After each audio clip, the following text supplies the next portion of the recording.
One of the most exciting parts about getting a new puppy is being able to go and shop for them. I'm getting ready to get a new puppy. I'm obviously watching lots of YouTube videos about puppy hauls, but I've noticed that a lot of these puppy hauls are done by people who have never owned a dog before. This is their first puppy, and they're sharing what they're buying for their first puppy, not really knowing exactly what they are really truly going to need. And I'm somebody who has owned dogs my entire life. I have always had dogs. I'm very passionate about them, and I hope that comes through in this video. But I decided, why not give my expertise and my input on this as someone who has owned several dogs and who has developed a system for what is really needed and what is just kind of a want at the end of the day. So I wanted to show you guys what I am going to be getting for my new puppy and give you guys sort of a puppy checklist of the things that you need on a practical level. So the first thing that we're going to talk about is dog food. One of the most important things, one of the most necessary things, and also one of the most controversial things. Get the best food that you can within your budget. I am going to be feeding my dog raw, but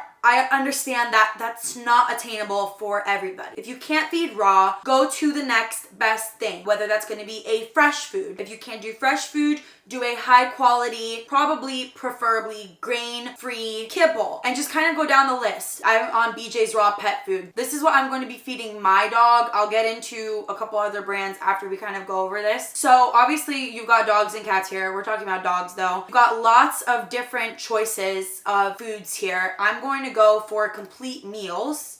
And when you're getting raw dog food, you really want to pay attention to the kind of mix that you are getting. This is one thing that I really liked about BJ's, is that they really specify and break down what the ratios are in the food that you're feeding your dog. So for instance, we could click on basic mix and you see it's an 80-10-10 ratio, 80% muscles, 10% organs, 10% bone. This is like a perfect ratio. You can't go wrong with an 80-10-10. This is like the basic of the basics when it comes to raw food. Now, since I'm getting a puppy, I'm not going to be feeding him the basic mix right away. I'm going to be feeding him this puppy mix, actually. The website has like a raw feeding calculator and everything. Obviously, you want to also talk to your vet, make sure that you're feeding your puppy the correct amount of food. Now, BJ's Raw Food, what I like about them is they are definitely not the most expensive raw food brand out there. That doesn't mean that they're cheap, but they're not the most expensive. I did a whole deep dive on dog food brands, in particular raw dog food brands. I went through like probably 25 different raw dog food brands, did research on them, and this is the one that came out on the top of my list, but there were definitely some other competitors. If you guys are curious and want to know more about raw dog food and want to maybe discover other brands and get some insight, let me know in the comments down below. I will do a whole video based around strictly feeding raw dog food and the dog food brands that you can look into and kind of do a breakdown with you guys, similar to what we're doing here. Obviously, I'm not gonna have time to do that right now because this video is not about just raw dog food. But if you guys are curious about that, let me know. So that's the food that we're going to be feeding. So that is item number 1 taken off of the checklist. Item number 2 kind of goes hand in hand, and that is treats. Now, there's, again, lots of different websites that you can get treats from. I'm going to start off with just getting them from BJ's Raw, but I also really looked into Vital Essentials and Green Juju. They have some like training treats that I liked, but for my guy, we're gonna go to Treats and Raw Chews. And what I really like here is the beef liver. We can find it right here. Freeze-dried beef liver. I really like the freeze-dried treats for training. It's not going to be messy. It's not going to be smelly. It's a high quality, high reward treat that your dog is going to love. Anything freeze-dried that is like really minimal in ingredients is always a good thing for me. As natural as you can go with treats, basically. It's kind of hard to go wrong with them. Take a look at Vital Essentials. Here we go. Vital Essentials, also a really great brand. We'll go to dog treats. And then here they are. Beef bites, beef liver, chicken breast. I wouldn't maybe go something with like chicken hearts for training treats. Minnows is not a good training treat. Same thing with chicken necks. These are all things that you can feed to your dog, like not in training, but for training. This is what I'm referring to. I would go for some of these like smaller things that are going to be easy for them to eat quickly. So that's Vital Essentials. And then we've got green Juju. So this is green Juju. If we go to shop and we'll do treats. What I liked about green Juju is that they've got kind of these like bites, and it's not just salmon in here. For instance, they've got ingredients. It's like salmon, blueberries, organic purple cabbage, organic blueberries, and then a couple of other things. This is a really good option as well, especially for like a training treat. So those are two brands that are going to be great options for treats. So natural treats, freeze-dried treats, that is the way to go. When it comes to things like teeth cleaning and stuff, like things to give your dog if they're doing like supervised time, or if you're putting them in the crate. With puppies, you have to be careful because you can break their teeth, but as they get older, you can give them some like raw bones. I really like, I think it's Vital Essentials has like a raw bar, which is pretty cool. Let me pull it up real quick. Yeah, raw bar.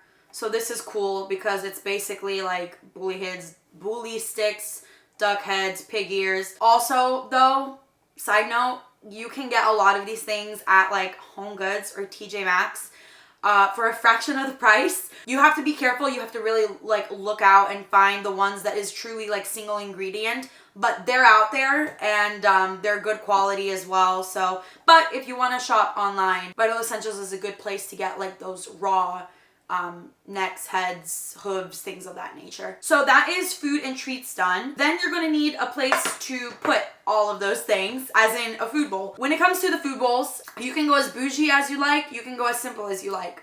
For my puppy, I am just getting him a pair of stainless steel dog bowls.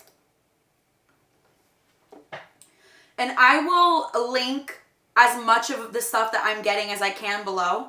But I'm just getting him some stainless steel dog bowls. I actually already ordered my Amazon order of all my puppy things, but basically something like this. I like how this has the rubber slip on the bottom. This has the rubber slip on the bottom. Let me see if I can find the one I got him. I'll link the one that I ended up getting him down below. What I like about these, particularly for raw, is they're very easy to clean. You just throw them in the dishwasher, because with raw, you have to be careful. It's raw food. Things can get nasty really quickly. Stainless steel is a good option for that. Porcelain bowls, ceramic bowls, they're usually super cute. I'm not against getting them. I will probably end up getting them for my dog down the road. But as a puppy, for safety, for practicality, I'm going to stick with a couple pairs of stainless steel bowls. It's just going to be a little bit more practical that way. So that's the food bowls. Don't gotta overcomplicate it too much. Next up is the crate. Now, when it comes to crates, full transparency, I am working with a crate brand called Dakota 238 Kennels. I wouldn't be recommending them to you guys if they weren't good quality. It's amazing quality. If you've heard of Impact crates, Gunner Kennels, Dakota is kind of a really happy mixture of both of those combined, I think. And they cost a fraction of the price of the two. They are primarily like a travel crate. So for my dog, we went with the G3 series, and I was thinking of getting him the small crate, but what I did instead was I got him the medium crate. Now, I'm getting a miniature Schnauzer, so he's not going to be super huge, but I got him the medium crate, and my plan here is to use the medium crate as a travel crate and as an at-home crate. I got the puppy insert. Once he's full grown, and if we're ever traveling with him and we need him in the crate in the car, which I would recommend for safety purposes, we'll just stick those puppy inserts to make it smaller again so that he has 3 or 4 points of contact on the crate. It's kind of going to be like a 2-in-1 crate. Down the road, I may go and opt for the small crate for having in the car, just because the medium is a little big for our car. It's a tight fit and it takes up a lot of room.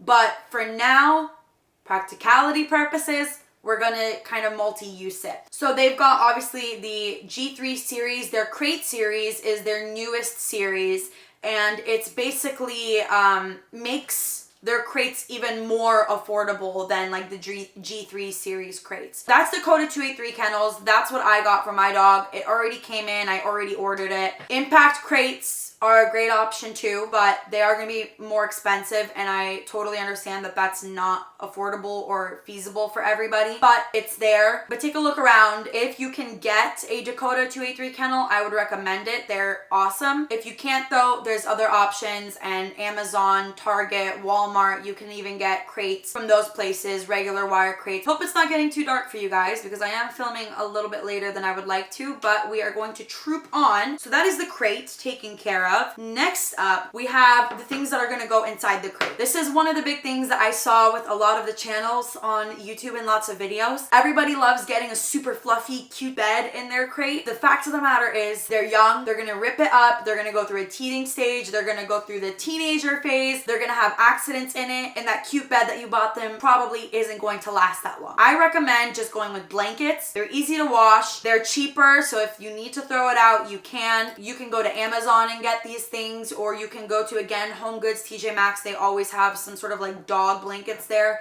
Like one of the more fleecy kinds is a good option. We type in dog blankets. Yeah, so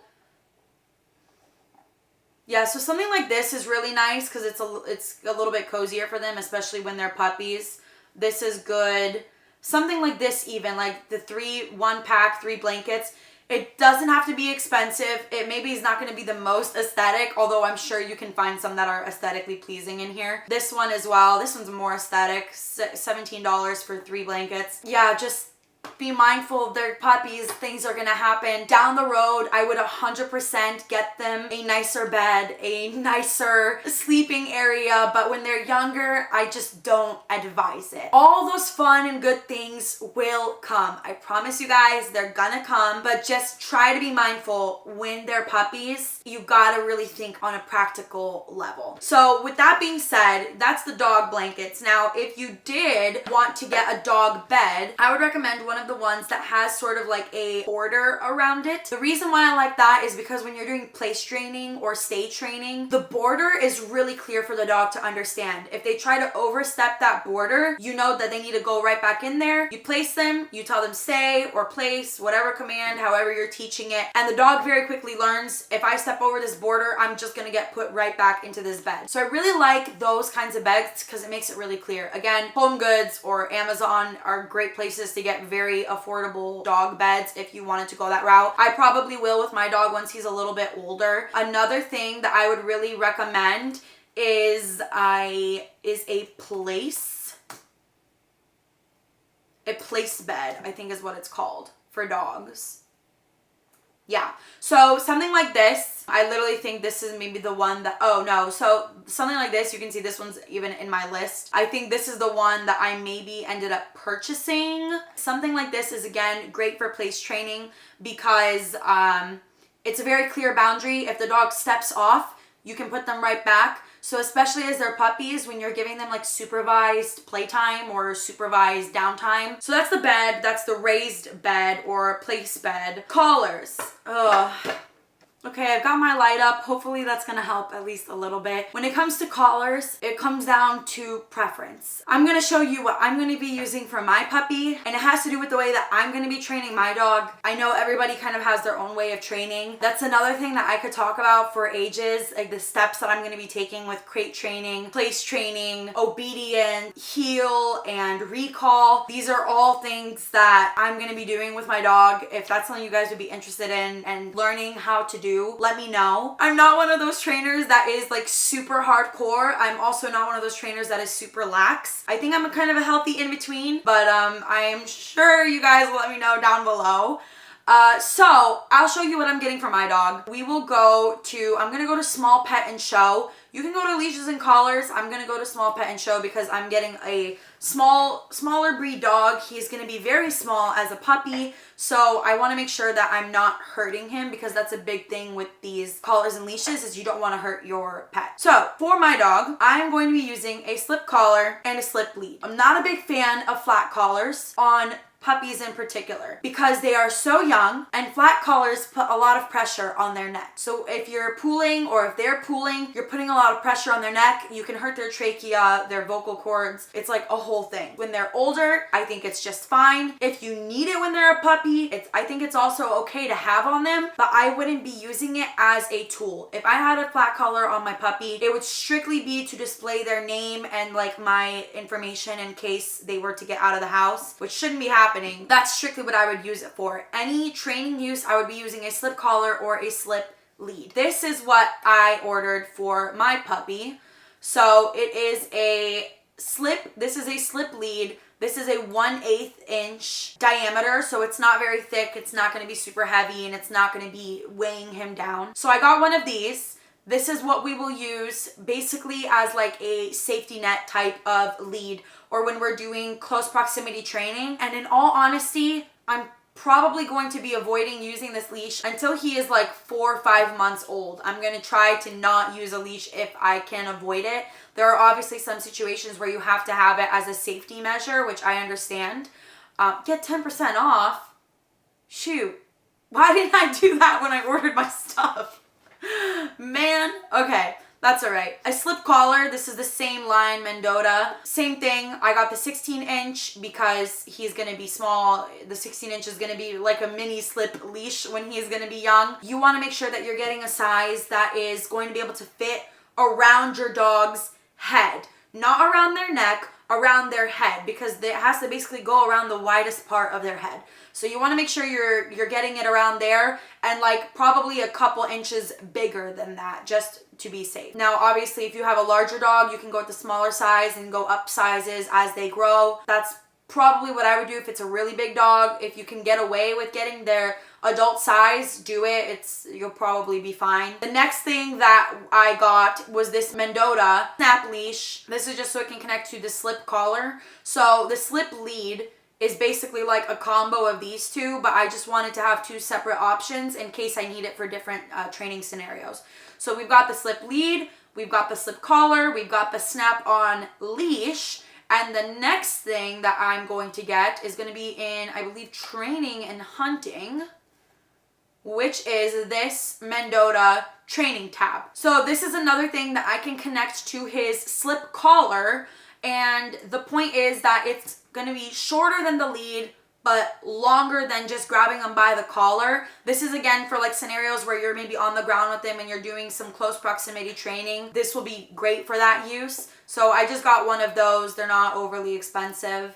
You could get a couple of them if you think you're going to lose them very easily. This is nice too, but obviously it's going to get more expensive once you start getting into the leather product. Oh, I almost forgot. I also got a long line, and this is what we are going to be using once he is older a little bit and we are starting recall training. This is going to come in super helpful then. So I got a long line as well. I wish it came in a 1/8 diameter, but this came in a 3/8 diameter, which I think we'll be able to get away with it. So that is the other thing that you are going to want. Mendota has a great selection of flat collars. If you want flat collars, they've got all kinds of leads. There's a ton of stuff in here. We'll check out their collars section. If you are going to get a collar, I would not recommend a flat collar. If you absolutely have to get a collar, I would go towards more of a martingale collar. We'll see if they have that here, a martingale collar. I'm not sure if they do. We've got martingale leashes, but it's not exactly the same thing, and I want to show you guys exactly what I'm talking about. You can even find these things on Amazon, guys. You don't have to buy it from Mendota if you don't want to. When I say a martingale collar, martingale puppy collar,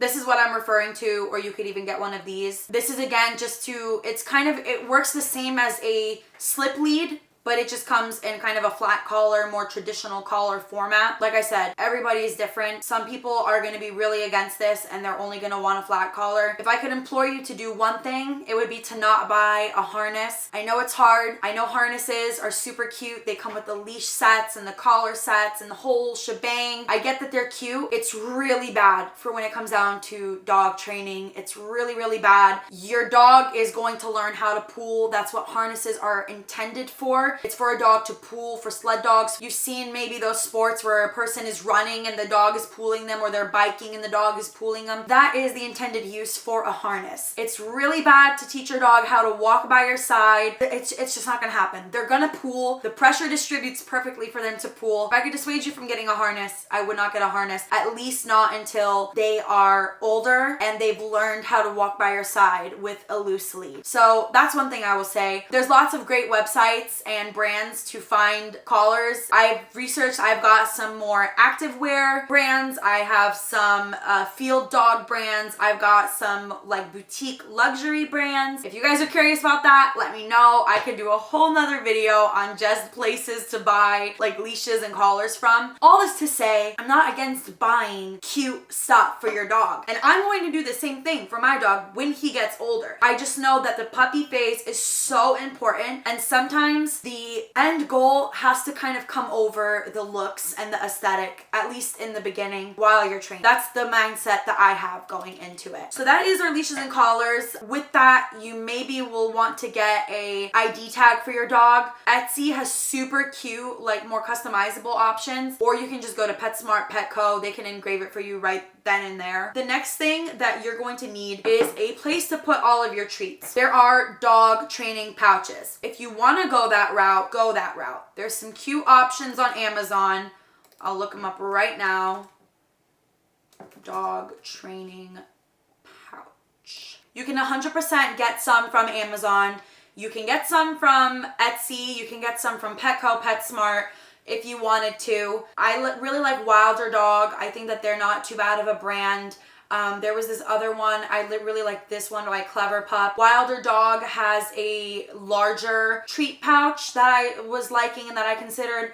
However, treat pouches specifically for dogs, for whatever reason, the ones that are marketed to dogs are more expensive than, for instance, just buying a belt bag. I don't know why that is, if they know that they're marketing to specifically dog people, but essentially a belt bag is going to be the exact same thing as a treat pouch, if not a little bit more roomy and spacious. I would just look for a belt bag. I looked at Adidas, I looked at Under Armour, Lululemon, Quince. I ended up going with this one by Athleta, which is the All About Large crossbody belt bag, which is great also because you can put it into a crossbody if you wanted to. You've got storage in the front where you can put your phone. You've got storage in the back here where you can put your leash or some couple of smaller tools of equipment in there. You can put your treats in here or vice versa. Car keys, you can hang a treat pouch from here if you wanted to, hang your car keys from here. A squeaky toy. It's way more practical. This one's obviously a little bit pricier. You could get a dog training specific one at this kind of a price point, but Quince, a couple other brands, just look around. You could even go again to TJ Maxx and get one from there, and it's going to be cheaper and it'll probably have more room for actually your things. Practicality, guys, practicality. So that is our treat pouch. Now let's go into toys. Amazon for everything, basically. First thing I would get a puppy Kong. I would get a couple of them. This is what you can use to keep your dog preoccupied in their crate. It's going to be good for crate training, place training. Yeah, you can see I already ordered it in blue because I'm getting a boy. They have different sizes here. This Kong is basically a little bit softer than a regular Kong. It's meant for puppies, intended for puppies. I would get a couple of those. I wouldn't buy like the inserts that can go into them. Number one, because they're not the best with ingredients, but number two, because you can just do it at home yourself. You can make something and put it in there, and it's going to be cost effective, and it's probably going to be better for the dog. When it comes to toys, this is one of the places where I see people really go overboard, and they get their dogs like stuffed animals and all of these things. If you're getting a grown dog who is aware of chewing and all of that stuff, fine. It's a puppy. Things are going to get destroyed. Be mindful about what you're buying for this puppy. I just buy a chew toy pack, basically. I basically literally find something like this that has 25 is maybe a little bit overboard. Something with like 10, 15 toys is fine.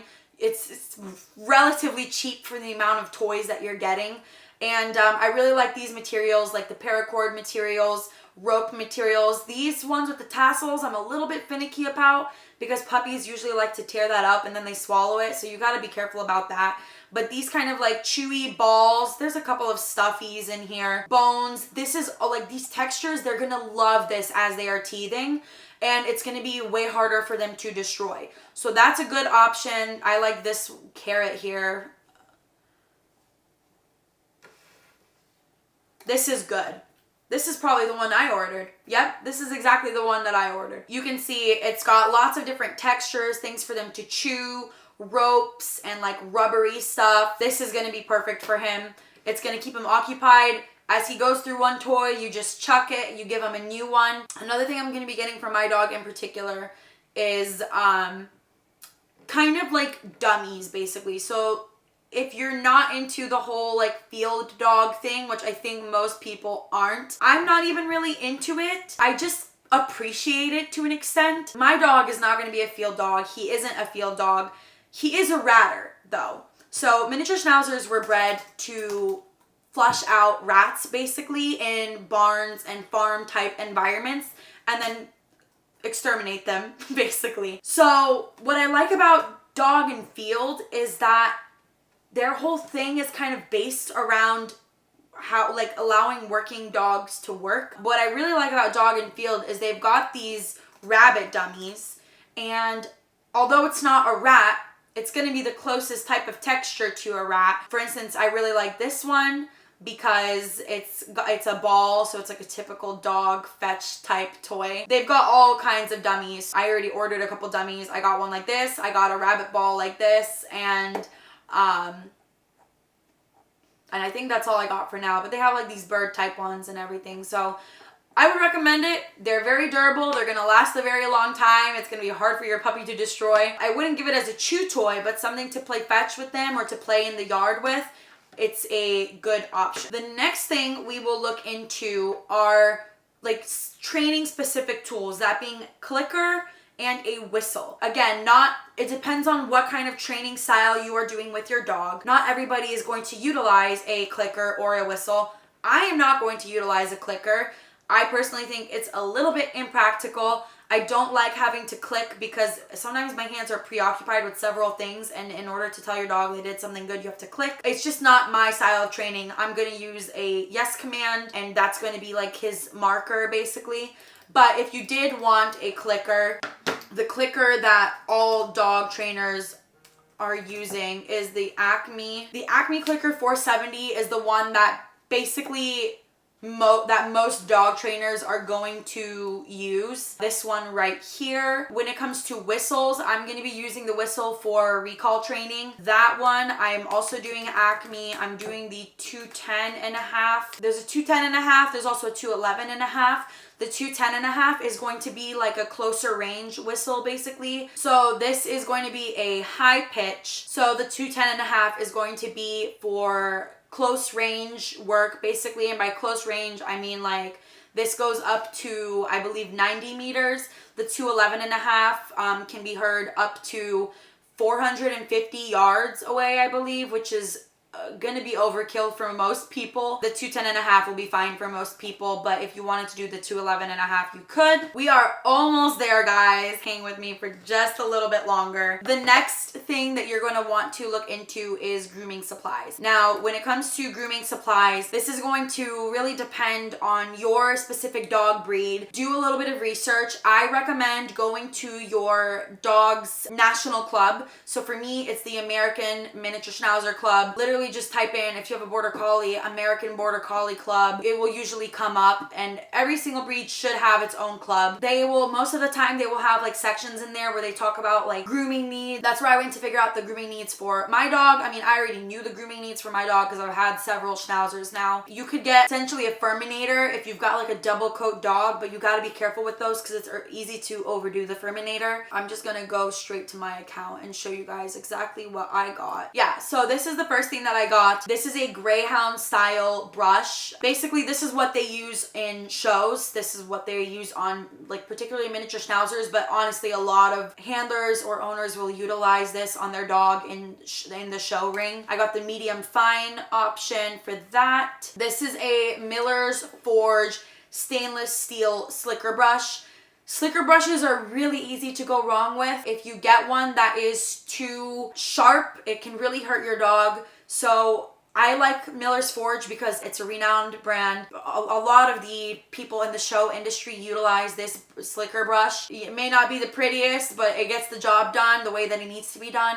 So just be careful if you're going to PetSmart or Home Goods or anywhere, even Amazon, to buying like a slicker brush. A good chunk of dog breeds will use a slicker brush. Just be careful for what you're buying because it's really easy to buy one that can easily hurt your dog. Another thing that I got for my pup is yak sticks. Now, you want to be careful with these when they're puppies because it's very easy for them to break their teeth and hurt themselves. So you kind of got to pay attention to how they're doing with these. But this is what a yak stick is. It's basically really hard cheese from like the Himalayan mountains or something. It's great for cleaning their teeth. It's great for chewing. They last forever. Easier to chew than a bone, but still you gotta be careful. Another couple things, I'm just gonna do a couple of like quick fires. Tennis balls, I would always have some. You can't go wrong with tennis balls. If you can get some puzzles for your puppy or for your dog, highly recommend. It's going to give them lots of mental stimulation. I've already got so many from my last dog that I don't need to get anymore, but again, Home Goods, go there, get some. It's really easy to find some there that are good quality and at a fraction of the price. Shampoos, deodorizing sprays. If you're going to be flying with your dog like I am, get a pet carrier. Again, Amazon. Just be sure you're getting one that will fit in your airline's regulations. That's kind of the lowdown,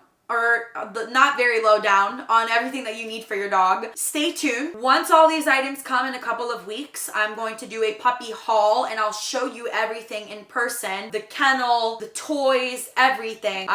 We'll kind of go through all that together. I think it's going to be fun. And then after that, it's just another couple weeks to go and we're going to be picking up the puppy, which I'll be doing a flying home with the puppy video, first like 48 hours with the puppy. I hope you guys found this video helpful. I'm very excited. Let me know if you're getting a puppy soon. Let me know what breed you're getting. So thank you. I love you guys and I will see you in the next video. Bye.